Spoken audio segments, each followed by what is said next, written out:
guys, welcome back to my YouTube channel. মোৰ নাম প্ৰকাশ কেলেং guys. তো পান চিংগুলা আহিলে চাওকচোন guys কেনেকৈ জেগাত ভাত খাব লগা হয় guys. মোৰ টিফিন ইয়াতে ভাত তেনেকৈ টপলা বান্ধি লৈ আনিছোঁ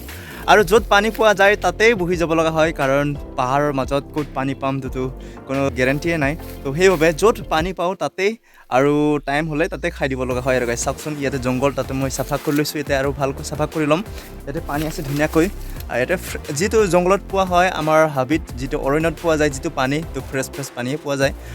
তো ইয়াতে আৰু ক'ত জংগলতনো ক'ত ভাল জেগা বিচাৰি খাম ন গাইছ তো জংগলত পালেতো যিখিনি পাওঁ তাতে ভালকৈ খাব লগা হয় আৰু গাইছ চাওকচোন কেনেকৈ জেগাত খাওঁ এদিনমান আপোনালোকে যদি খাই পাইছে যদি কমেণ্টত জনাব গাইছ তো জনালোঁ আৰু গাইছ দেখুৱালোঁ আপোনালোকক কেনেকৈ জেগাত আমি খোৱা হয় বা কেনেকৈ থাকোঁ আৰু গাইছ চাওকচোন তেনেকৈ পাণ ছিঙিব আহিছিলোঁ আজি চাওকচোন ইফালে পাণ আছে এটা ভাত খোৱাৰ পাছত ছিঙিম তো এনেকৈ চলি আছোঁ গাইছ তো চাই থাকিব বাই বাই গাইছ